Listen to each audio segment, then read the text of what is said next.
Matthew, How we go? there. How are you guys? Hey, Doing well, thanks. Good. Yeah, I've called him before, and I just wanted to get your opinion, y'all's opinion on a specific topic. Okay. The uh, the debate between, I guess it's called the debate between the new atheists and the progressives, like I don't, I, specifically between like Sam Harris and Glenn Greenwald or Noam Chomsky, those kind of people. yeah, I don't know. First of all, the label new atheist Hmm. is something that other people have tagged atheist with. There's nothing new about it, just like there's, nothing new about the arguments for the existence of God. We don't believe for mainly the same reasons. What you see is like this in the last 15 years or so, a kind of surge among non-believers and atheists and vocal atheists that are getting called new atheists. Hmm. best-selling authors, sort of thing. Yeah, but I'm not really sure what specific conflict you're talking about. Well, Sam Harris, for instance, has been a lot more vocal lately about radical Islam, which, of course, is like an issue that people like that the conflicts that we're experiencing in the modern age are due to like the rise of these radical beliefs that people have, and that moderates, like Islamic moderates, should speak out more against these kinds of atrocities and Yes. and the rise of Sure. radical So Islam. if you go to Sam's website, there's a number of pages where he's explained himself because people have a particular view of something he said, and he will point out what they got right or wrong about it and everything else. For me, I don't care if it's radical Islam or radical Christianity or radical Scientology. We should be pointing out the problems, and the people who use that label should be on the forefront, on the front lines of saying, no, this doesn't actually represent us. No, it doesn't represent our doctrines. The problem is It that does. they're using the same holy books. So like Westboro Baptist Church, and I have family members who would absolutely agree with them on their positions, their doctrinal positions, and just object to the tactics that Westboro uses. And that's why they're not, and that's why Westboro Baptist Church is basically just, like two families in a church. And they would, they have views that they can back up with Bible verses. And the people who are in opposition to them have views that they can back up with other Bible verses. It's kind of like what Don was pointing out with this, who is or isn't going to hell, or what do you have to do to be saved, etc. There's no agreement on this. So at a minimum, if people say, oh, you paint too broadly on the TV show when you talk about Christianity. Well, I've always said, if I'm not talking about what you believe, then clearly I'm not talking about you. But it's not my fault that you're using the same holy book, the same label. If I'm painting this guy and you get paint on you, it's because you're standing too close. And maybe you should be, moving off to the side a little bit and saying, yes, this doesn't represent us. I don't know necessarily that fixes it, but it applies with Islam as well. I'm constantly irritated by the people who want to. There's oversimplifications on both sides or all sides, along with a lot of hyperbole, which is, I gave a talk in Canada about how hyperbole will destroy the world. But it's the problem is there are people who are launching legitimate objections to doctrines, whether it's Christianity or Islam. And in the case of Islam, there are people who want to label them as racists. Now, some of the things that some of the people have said clearly fall into the category of racist language or racist ideas or betray racist.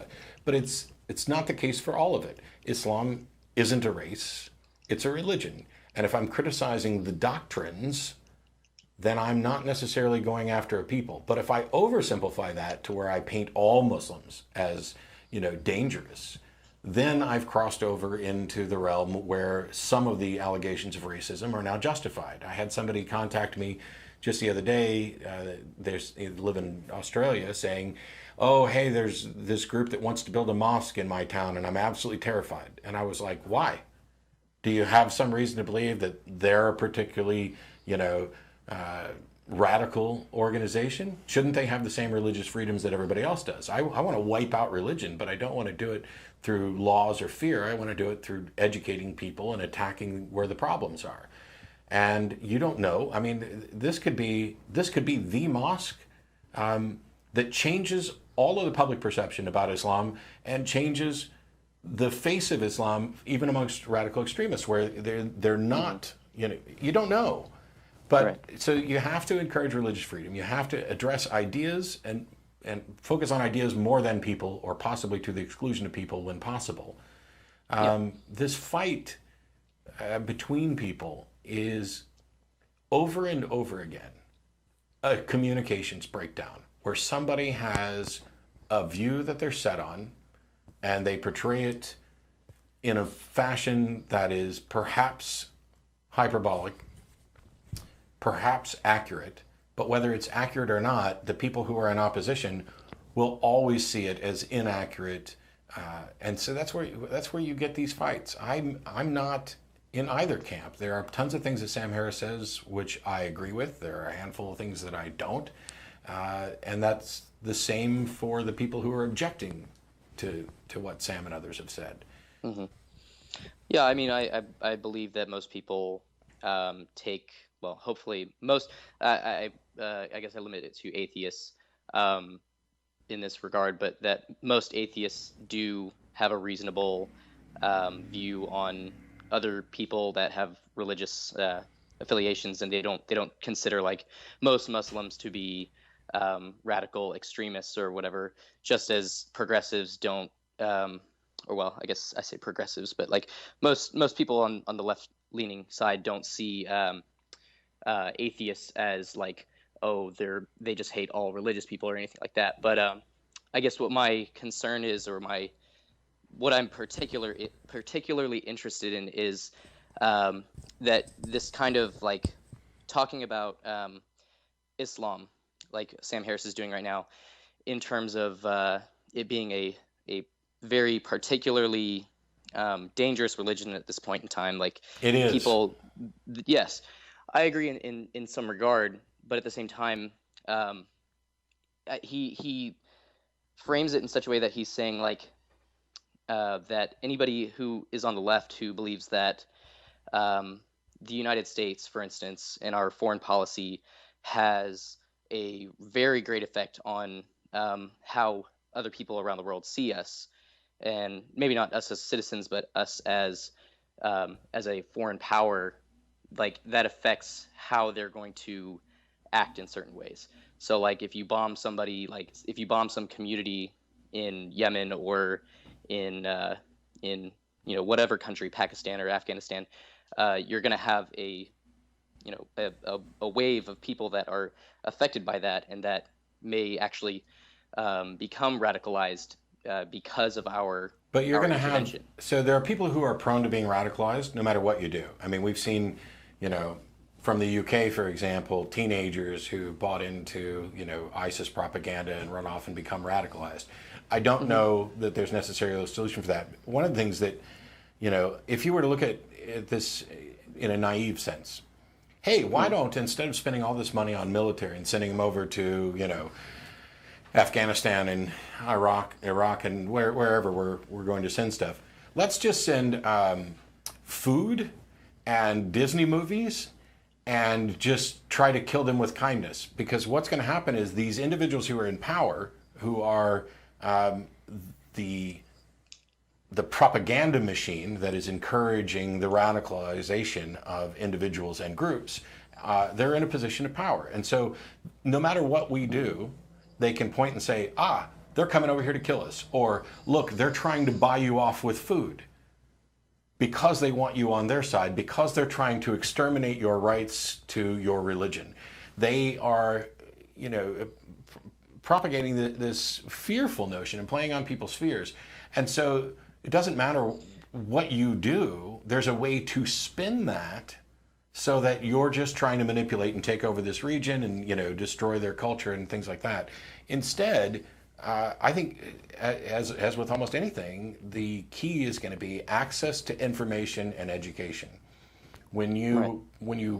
If if you look at the regimes who are limiting people's access to information on the internet, exposing that this is what's going on may be one of the keys to changing things. Because if people realize that they're clearly only being given a propaganda version of some information, and instead you can get more information to them, yes, you'll still have the same problem of, look, the West is sending you propaganda, but at least you'll have more information so you can start weighing things. I don't know that there is a good solution, but I'm frustrated by some of the fighting, because we are, at the end of the day, we're talking about real people. Yeah. I agree that there is definitely propaganda coming from their side that has and ours put them into power, for sure. I think at the same time, they're like, typically in the United States, we would see something like, the Islamophobic kind of insurgents that came about after 9/11, for instance, was kind of pushed by more like right-wing elements of our media and people in that stage. But like more and more, it's gotten closer to, well, I guess it's always kind of been on the left. There's always been a debate between the right and the left, but it's always been kind of confined. And what's interesting is that Sam Harris, for instance, had this debate with Noam Chomsky that he he titled "The Limits of Discourse," which I think is an interesting name for such a debate, because that's kind of like the thread that Noam Chomsky has been pursuing in terms of propaganda, for instance, that there is a limit to how far you can go in talking about these types of issues. You have to end up making the best decision you can based on the information you have available to you. Yeah.